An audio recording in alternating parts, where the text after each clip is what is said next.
Okie dokie, we should be live now. So, hi, it's Riikka here today to do a layout with gesso, and I hope everything is okay.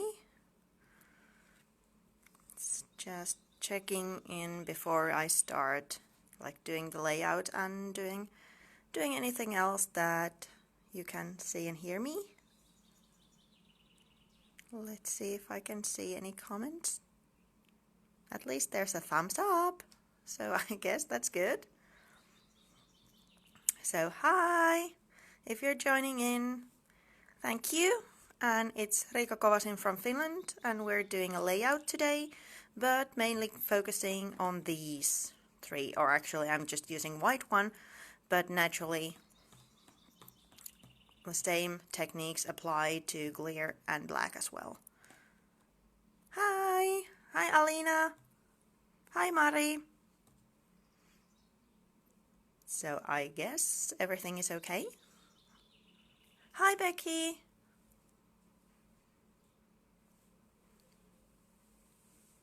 Hi Monique!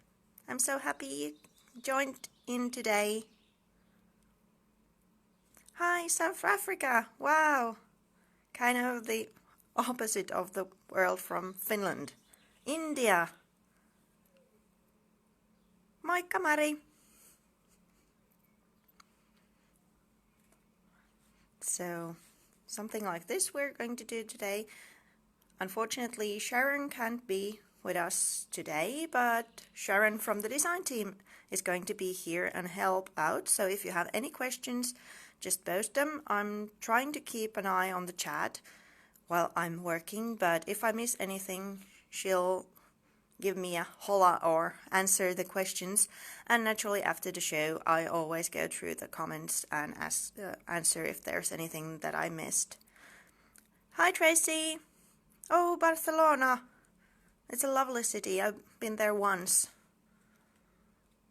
We were the crazy Finns who went like swimming when it was maybe 17 degrees. Locals were wearing like winter kind of jackets, and to us it was summer. Hi Martha! Hi Odette! I have no idea what the time it is. Just a minute. Hi Katarzyna. I'm sorry, I can't say your name probably right. Hi Mia. Mitä kelloa? Okay, one minute still. Let's be punctual. So today we're playing with gessos. Hi Nancy. And doing a layout. But if you're more into art journaling or any type of mixed media, naturally you can use the same steps to do a canvas or a card or anything. It's 21 hours. Okay, perfect. Thank you for letting me know. Now we can start. Hey Helena! Yeah, I know. It's so great. Thank you for watching me all around the world. So again, I'm starting now. If you have any questions, just send them in. I try to keep watching the comment section, but if I miss anything, I'll answer them after. So, yeah. Thanks again for joining. And today's topic is kind of Gesso 101, but I didn't want it to be just like telling about gesso or something. I wanted to do something. So I did this layout, and there's a couple of different ways to use gesso in it. It's one of my, or the other of my dynamic duo, as I call them, as I think kind of the basic for mixed media is gesso and the other one is gel medium, because those are like my go-to mediums, both from the Finnabair line naturally. So we're going to get back to this in a second, because let's go through the different gessos there is in the Finnabair line. These two are like best friends because they are heavy body, which means they are thick. And then the clear one, that's like maybe little sister or something, because that's just not heavy body, it's regular, so it's more fluid than these two. I do use this one also, but these are maybe my go-tos. I started with white gesso. Nowadays I love the black gesso. What they all have in common, they are primers. So I'm going to show you the techniques with the white one, like I said, but here's a sample I made using the black one. So the black one really makes colors shine, and as it has black pigment, it's usually even more covering. So if you do something like this, and they are, well, these are mostly metal, but if you use something black or red or and want to cover it with white, hi Sharon, cover with white, you might need a couple of layers, but with black, usually one is enough, because then there's all sorts of things coming on top. So this is kind of my black sample, but the same goes. You could just paint it with white as well. So, and well, clear would be perfect if you are an art journaler and don't want to have a white surface. For example, if you're using a Finnabair album and you want to block the page, especially these ones, so any kind of ink or medium you're adding on top doesn't go through the paper, then add gesso first, as that's a primer, so it seals the paper and also gives a little bit of tooth for anything coming on top. So if you want the true color to show through, then naturally clear gesso is the answer, because then you can see the original color underneath and not add anything of other color on top. It's white when it's still wet, but it dries clear. And like I said, this is more fluid than the other two. But let's get going already. Let me get these away. And let's put this one here. And then I'm working with a Georgia Blues collection, as it has lovely blue tones. Blue is my favorite color. So let's use the same paper as I did with the sample. It's this one. But as you can see, there's a difference between this surface and this surface. If you have a paper like this, it's, oh sorry, come on, yeah, now it focused. It's quite busy, so you might want to dull it down, and the easy way to do it is with a gesso wash. And what that is, it's just adding gesso on top. Because like I said, if you want total coverage with white one, you might need a couple of layers, because it's not translucent, but some of the patterns show through, especially if you add it with a little bit of water. The other option, which I normally use, because that doesn't make the paper so much like going into waves, is a silicone brush, because then you can really add a thin layer. There's gesso there, but it's so thin that you can see the pattern somewhat through the paper, but it kind of minimizes the harsh contrast. So even with a relatively busy paper like this, you can create an area where your focal point is going to be. That's a bit like, well, it gives a better background, because then you can add the contrast near the photo or near your focal point, rather than it being all around the page. So I'm just applying a thin layer of gesso to my paper. You can go from edge to edge if you like, but I like to have some kind of frame around, so I'm leaving some of the pattern to the edges untouched. Again, you could use an old credit card or something like that as a way to apply the gesso. But to me, a silicone brush is like my #1 go-to. And what the gesso layer, as it's a primer, it seals the paper. So when we go in with other mediums, like I said, with the art journal, then it doesn't soak through, and it gives you some like more playtime if you want to add watercolors on top or stamping, and also makes it easier to erase if you do something that you shouldn't have, make a blob or something. If you don't like the white look, it's too shabby chic for your taste, and you really want the pattern to see the whole way through, again, use clear gesso. As it dries clear, it just seals the paper, and then you're able to play with the mediums. You have kind of more open time with them. But this is kind of the trick #1.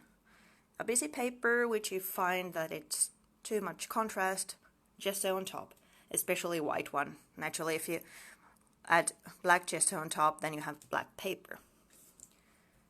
But the Prima or Finnabair gessos are heavy body, like I said, so they are good to stencil with as well.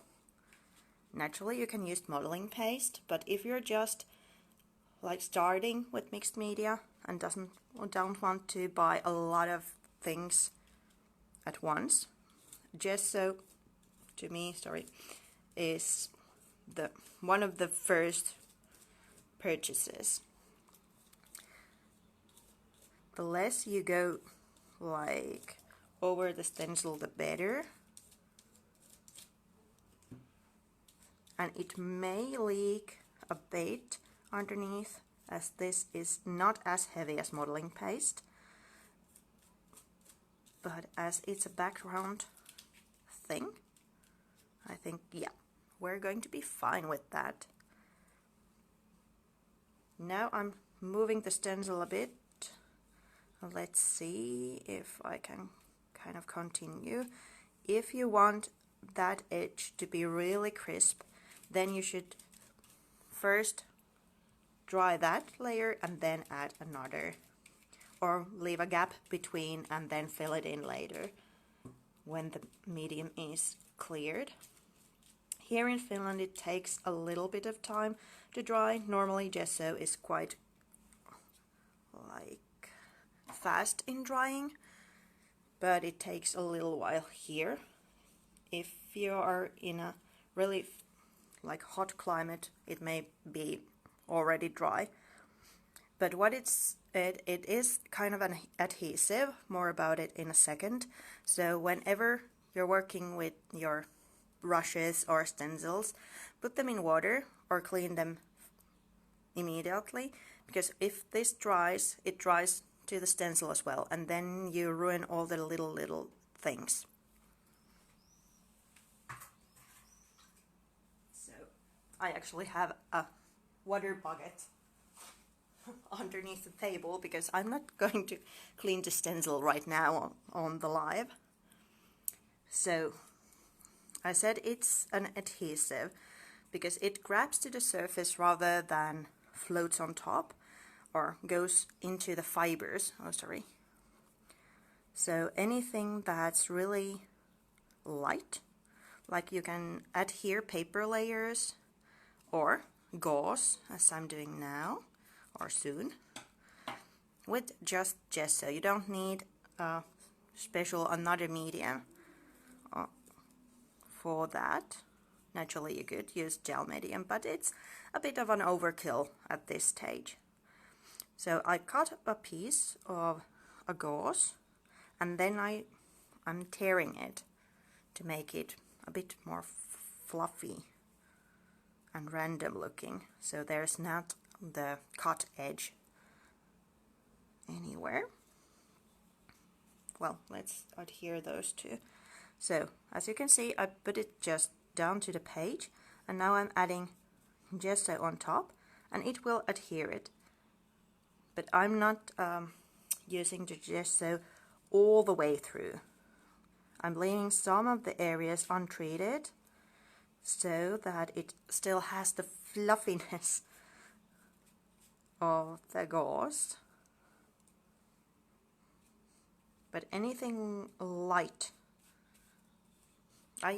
when I'm doing a collage type of thing with just paper, and when I'm really feeling lazy, then I use clear gesso to adhere everything together rather than the soft body gels, because then I already have the coating on top. To play it safe, yeah, gel would be the ideal solution, but sometimes I just want to have fun and really go with the flow, and then I use the clear gesso. But naturally, there's differences between different brands of gessos. I'm now talking about the Prima Marketing, the Finnabair ones, and they, even the clear one in this line, has a good grip, so you can use it to adhere things, but not every brand has that. So, technique number 2 with gesso, adhere something. The same applies to clear or to black one. As it acrylic based, like most gessos nowadays are, it kind of grabs in, and you can use that as your advantage. Then, I don't know if you recognize these. What's the kind of border thing I'm having going here? It's actually a little bits of pencils. I got these from my friend Seija. She was kind enough to send me these, and I love them. I've been using them in canvas projects, and I thought they would make a lovely detail. Hi from Brazil! Hello! Thank you for joining. And again, thank you everybody for joining now for this Facebook Live about, well, I'm doing a layout, but also babbling about gesso. So, I have these little pens from my friend. And these are, I haven't tried, but I think these are too heavy for the gesso to be handling all the weight. So, let's see.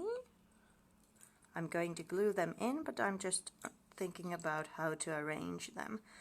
My photo is going to be here, like with the other project I did, so no need to use the lovely little pencils underneath the photo, because they are going to be hidden afterwards. So let's just use them here where they can be actually seen.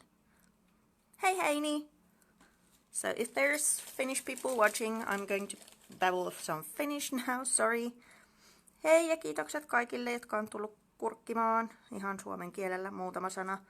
Eli gessosta hölpöttelen ja leiskaa tehdään tällä hetkellä, mutta samat tekniikathan tietenkin käy muihinkin noihin muotoihin, että jos tekee artjournalia tai kanvasta tai muuta. Mutta gessohan on ihana perus medium. And back to English. So now I'm using a regular craft glue to adhere the pencils to my base.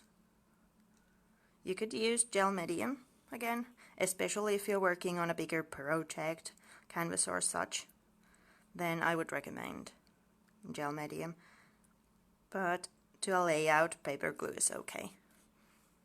Hi Ullis!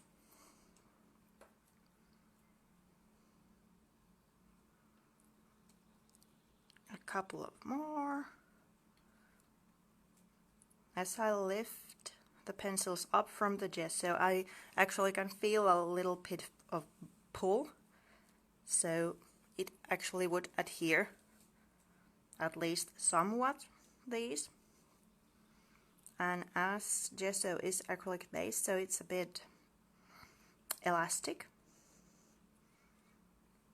So even if I would bend the paper, for example this one, it will stay put.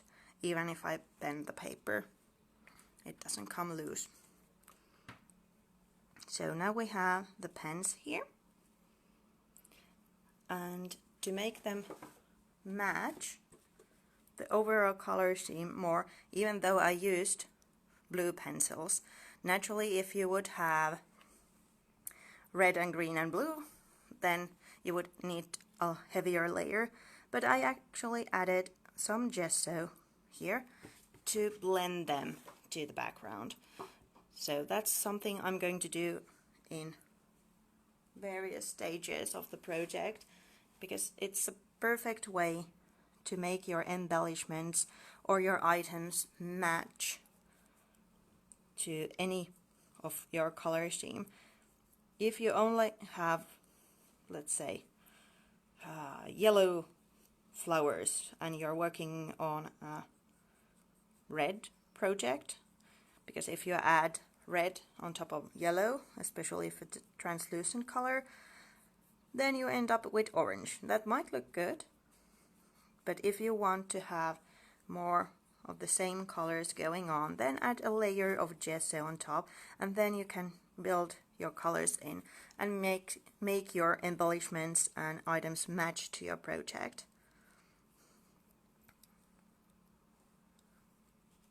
So as these are, like I said, already bluish, I'm thinking I'm happy with such a coverage. It's just here and there. Some of the blue can be leaking through and a bit of the pattern. But if these would be like bright red, then I would actually paint them totally white, because then they would clash with the overall color scheme. Then let me get my heat gun.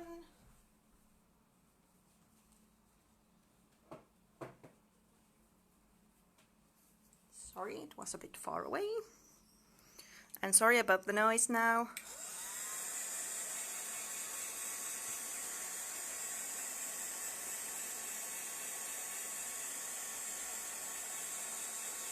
I'm trying not to like yell over this one. Do we have to water? Let me put this away for a second. Do we have to water down the gesso? It's what you want with the gesso, or what kind of gesso you're actually using. If you use Prima gesso, I'm using it straight from the jar. I don't water it down. It's about amount. For example, here you can still see the pattern showing through, even though I didn't water the gesso down. But if you want it more fluid, for example, if you're working on a hard surface, then it might pay, especially with the black one. That's usually my kind of go-to trick. I water down the black gesso and then just add it in the cracks. Let's say, let me get this one. For example, such a hard place, or that teeny tiny place. Normally I would first paint the background black and then over and top, but still there might be some hard places for you to reach with gesso. Then if you watered it down, especially the black one, I usually use that trick, then it kind of hides the color difference, even though it's not a full coverage like on top of the embellishments, but it hides the difference pretty well. I'm hoping I'm making sense. But naturally you can water it down, but it's all about the thickness of the layer and, well, how quickly you work. So let's see, yeah, now these had enough time to dry. So the next thing I'm going to use is the watercolors. If you like watercolors, you probably know that they soak to the paper very quickly. So if you want more open time, again, if you're using watercolor paper, they are meant to be wet. But if you're using it on top of craft paper or parent paper, then you have more open time to play with the color if you have a gesso layer underneath.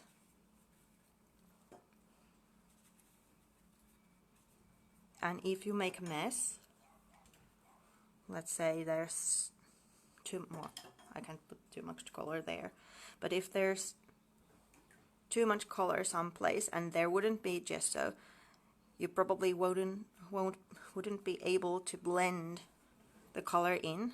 There would be a kind of blob of color in a place.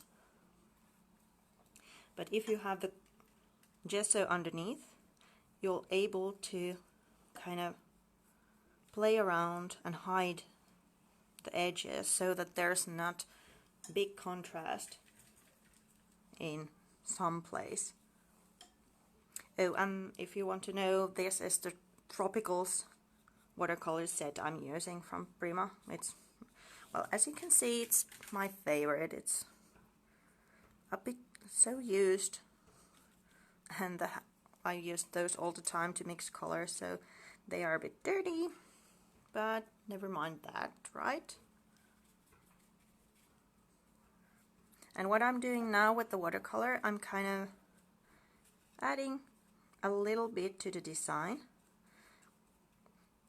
using it a bit to blend the edge between the pens and the background. And I can also add splashes. If you know some things I do, there's usually splashes. But again, the gesso gives me the opportunity, for example, these little pebbles, that I can erase them with a wet brush or mix them. If it would be just plain paper, let me show you on this side, it would be absorbed more quickly. So even if I try, you can see those little dots there. So I can't move everything around, whether on top of, on top of gesso, I can even lift the color up. So if you're hesitant to use colors, for example, on your project, a clear layer of gesso might be the trick. So you can try, and then if you don't like it, you can kind of erase it. So let's do that. And again, sorry for the noise.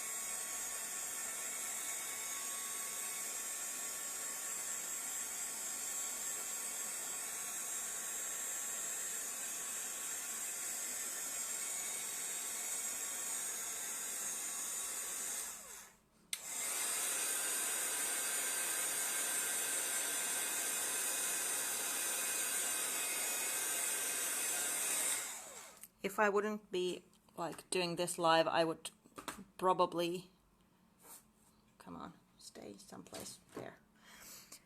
I would probably let it dry for a little bit longer, but now I'm happy with that. So, because you can actually, you're buying gesso now, perfect! You can hear me over the dryer, perfect. Then I can actually talk, because I think that it might be too loud, but perfect. Thank you for letting me know, Donna. So, what was I going to say? Yeah, if you use a heat tool over gesso, you can actually boil it. So if you start to hear popping sound and little air bubbles start emerging, then you're boiling gesso. It's creating a lovely texture if you want that. But if you want, sorry, let me try to focus.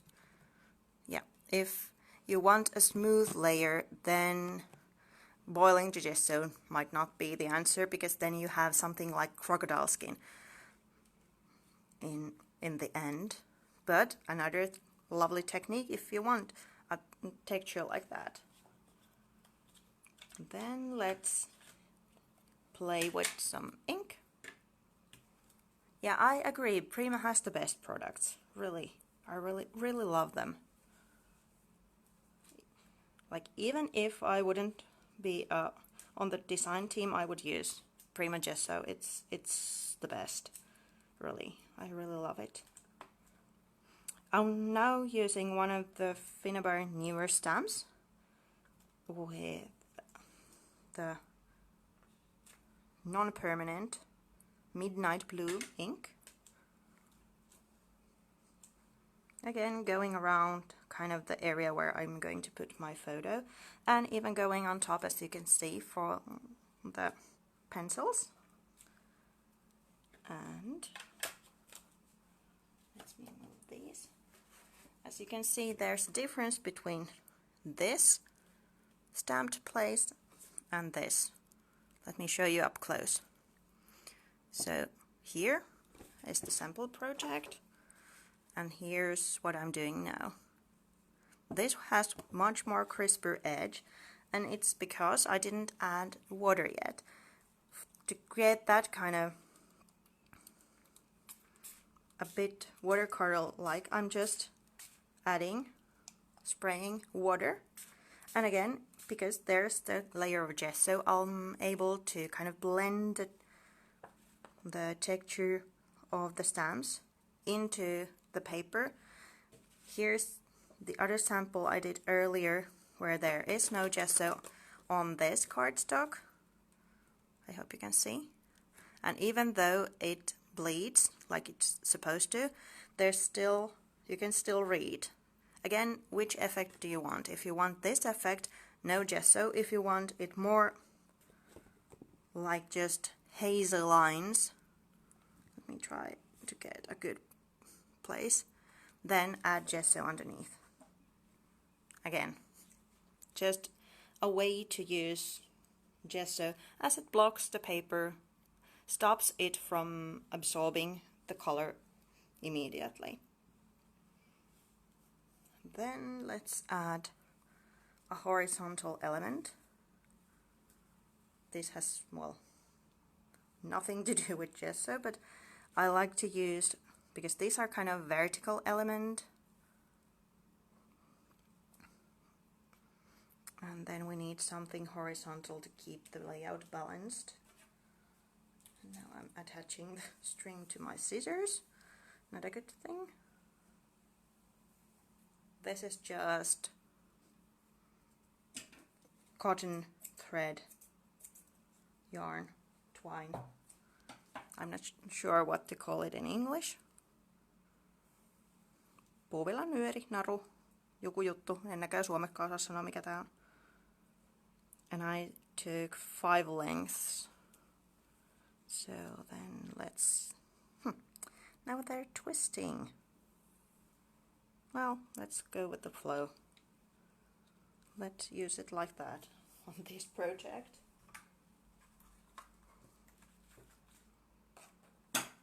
And to adhere it, I'm using my sturdy, reliable stapler. Running from the other edge to the other edge, edge to edge. I hope my babbling makes sense. English is not my mother tongue.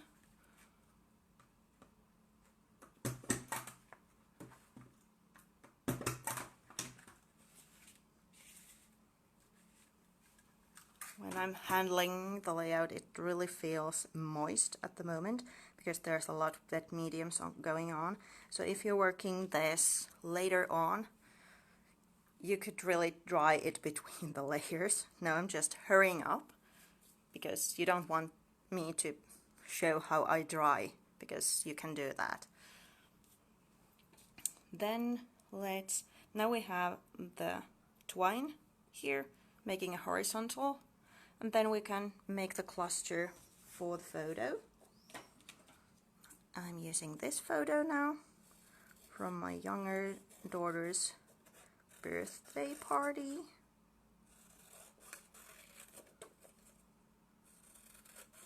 I don't have a photo printer at home, so I order my photos, but I edit them so they are a bit smaller than the normal 10 to 15 centimeters. That's 6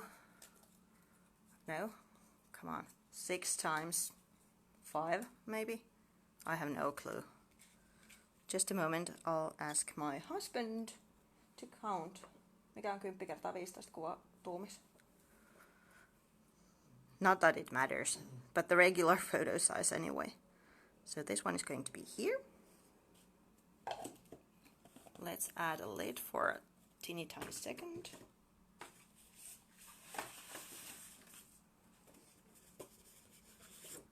And then I'm using these papers, for example.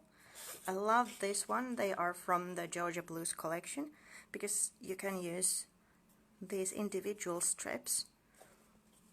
Let me just get a paper color. 4 times 6, he says. Perfect.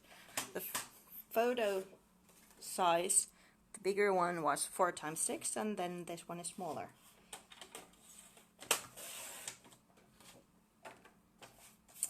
So when I'm doing paper layers, whether it being a card or layout or art journal, I don't measure. I just cut some random pieces of paper with the paper cutter, because even though I use my scissors to cut the photo, I'm useless of cutting straight edge, as you can see there. So I use my paper cutter to trim any papers.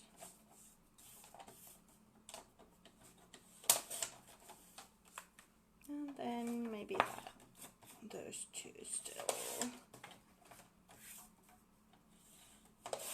Usually I have some, like a bigger piece of paper, almost the size of the photo, which I can then use kind of the anchor layer or the layer underneath everything, and then I layer the papers on top, and I'm doing the composition in my hand. On my hand, well, like this. You can see what I'm doing even though I can't say it. And again, I'm building verticals and horizontals with the little pieces of paper and try to balance things out. I'd really love that dark blue rose to be seen. Joo, välillä se on hankalaa leikata leikkurillakin jopa suoraan, mutta yleensä siinä on sitä suurempi todennäköisyys ainakin meikäläisellä saada se suoraan kuin käsin. Susanna said that even with a paper cutter it's sometimes difficult to get a straight edge, and I agree. Sometimes it is, but at least it's not way that way. Hey Jonna! Okay, now I have gesso chains on my photo, but that doesn't matter. Let's staple these first, because now I feel that everything starts to move. So as you can see, I'm building the layers away from the layout with the help of the actual photo. And when I'm happy how the papers are, or it feels that they all start going around and round, then I use a stapler to attach them. And for the other one I also used a hidden journaling, but this one can't be actually stapled. It's going to be there. Whoopsie daisy.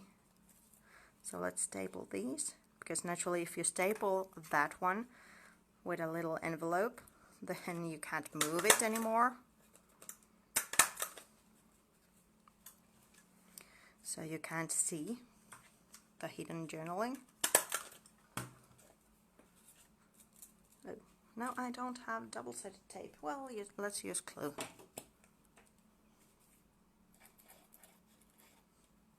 And the actual little tag that I used or will be using for journaling is from, as you can see, H&M Home.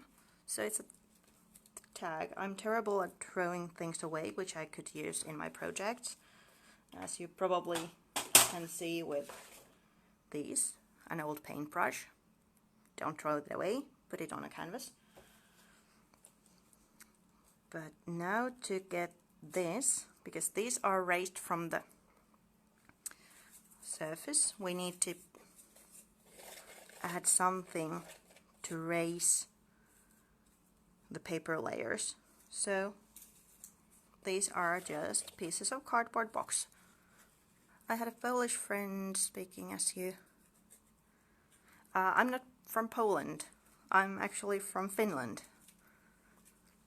I've been told that I speak with like really varying, well, I hope that's a word, accent, because sometimes I speak with an Australian accent, some words, and some are British and some are English or like American English. But yeah, I'm from Finland. And then let's add one layer more. If you don't like your layouts to be really dimensional, don't use this kind of trick. Just adhere everything on top, and then even using these kinds of pencil like embellishments might be too much. Sorry, I'm using my using my short to clean the photo. So now we have the photo here, we have the paper layers, but still some work to do. Okie dokie, let's gesso some embellishments.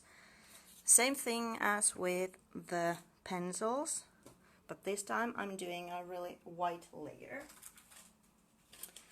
And let's use these butterflies, a couple of them, because if you are more into kind of a sweet, romantic look, you might find that these Finnabair butterflies are too much for you. They are really grungy looking and, well, grungy colored.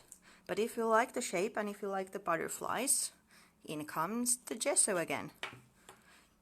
Naturally, you can paint them black and fit to your more darker projects then, but you can also paint them white and totally transform them to fit your kind of romantic project. If you want them totally white, as you can see, the first layer, it's white-ish, not totally covering them. I like this look, but if you want them totally white, then use a couple of layers.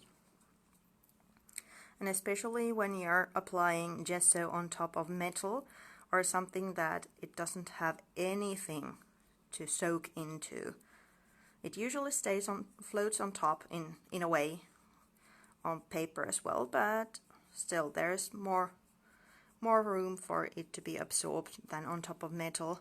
Then use not diluted or straight from the jar, the gesso, and with relatively dry brush. If you have, like you should have when you're playing with gesso, your brushes in a water jug, then when you're painting on top of plastic, as this is done with the molds and using hot glue on top of plastic or metal, then dry your brush before moving on top of the embellishment, because if you use too much water, it dilutes the pigment, which in this case is white, but it also dilutes the binder, which binds the color to the surface.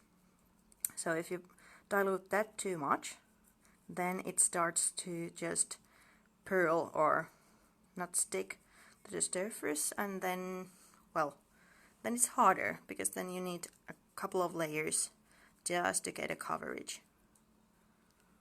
But what I've learned that the gesso also does on top of these, because these are made from the heat glue, hot glue. So if I now dry them carefully, the gesso actually prevents the shape from melting a little bit.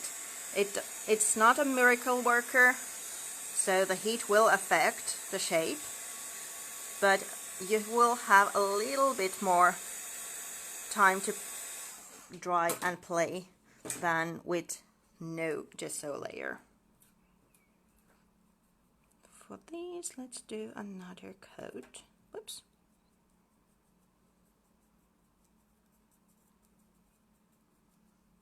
It kind of blocks the heat a little bit.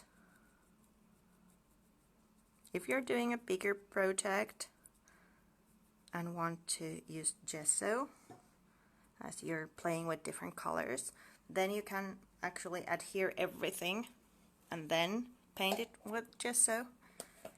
But in a project like this, it's easier to paint the embellishments on their own.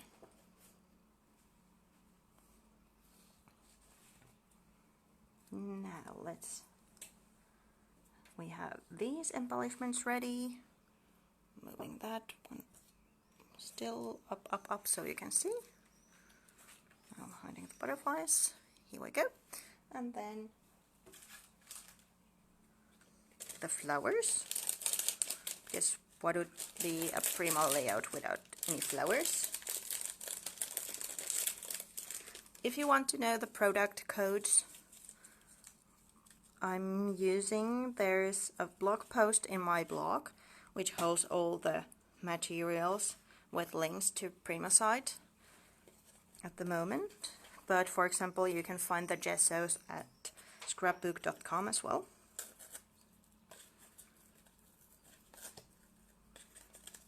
So here we go. Let's take some flowers and then think how to put them. If I put something here, maybe another one here, then there, then the butterfly, it could be here, yes, then this little flower could be here, that there. And to balance things up with that butterfly, let's think if we could have this butterfly somewhere, for example there. Now there's 3 bigger blooms, so maybe that's enough. Then the tiny flowers. I'm trying to avoid to add too much there, so I can actually move the tag later on and not be like stuck. Can't be stuck there. But I do want something blue there still. I just need to be really careful. Well, now I glue that one. Yeah, something like that. Then let's glue them in.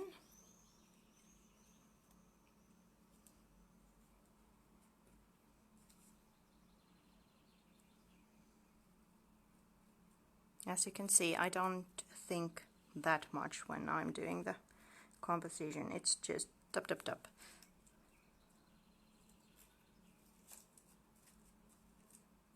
It's kind of letting the project lead me. I'm just adding something and then working around it, so we'll get this thing done.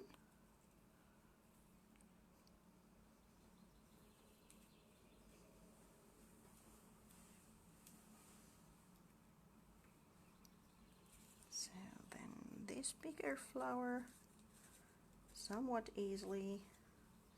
And to this I can use glue without no doubt, but I'm trying to get the glue to that flower only on this side, so I can still move the tag later on. Then the butterfly. Here we go. Then to mix the flowers, so to say, into the project.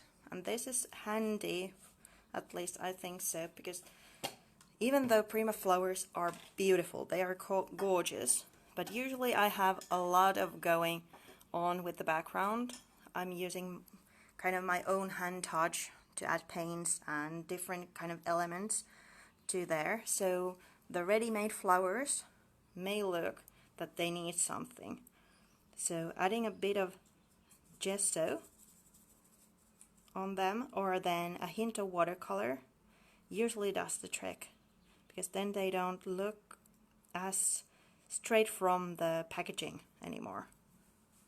If this kind of contrast is too much, then just using the similar color of watercolor on top, or even adding a bit of water there, might do the trick, that they look more part of the project than coming directly from the packaging.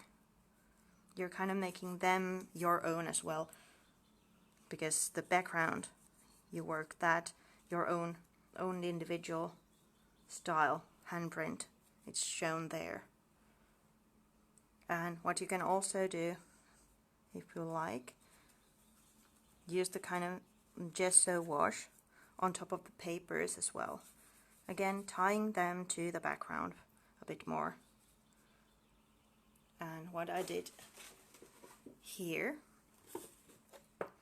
I actually added some gesso to the photo as well.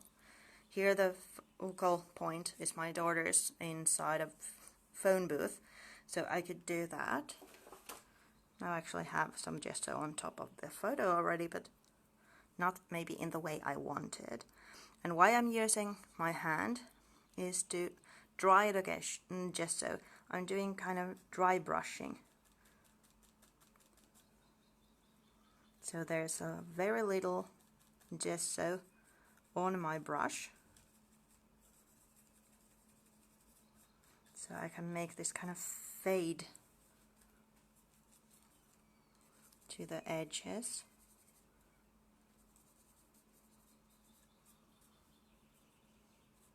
If you want to kind of retouch your photos, add a bit of color, for example, on top. Again, there's the clear gesso. You can add a whole layer of clear gesso on top, and then color, for example. That would be a really cool thing to do if you're doing art journal, for example.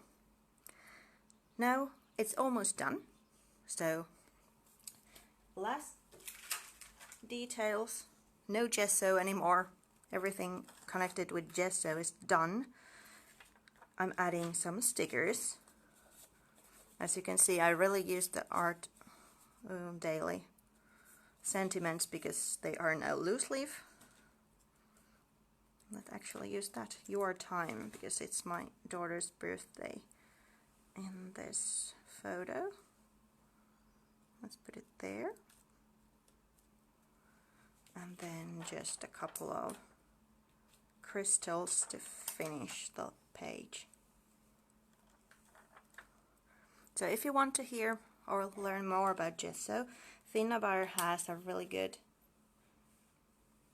information about all her mediums in her website. So there you can see more. You can naturally ask if you want. Add a question here and I'll answer later, or if I spot it now, I can answer it now. No, I think these are a bit too dark. I'm liking that one, but what about that one? Yeah, and then the third one, maybe it's here, the teeny tiny one. or up here.